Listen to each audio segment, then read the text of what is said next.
So this is a process in fixing the headrest.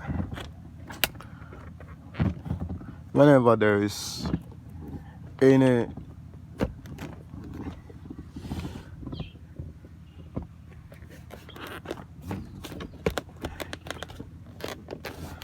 whenever your car runs into a ditch or someone hits your back, this is a process in fixing the headrest of a Mercedes.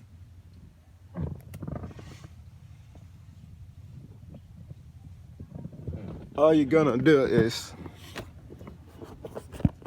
you push this down, vertical down, and then you push it backwards. Then you're gonna fix it, install, and then make sure that you fix this thing back whenever it's done.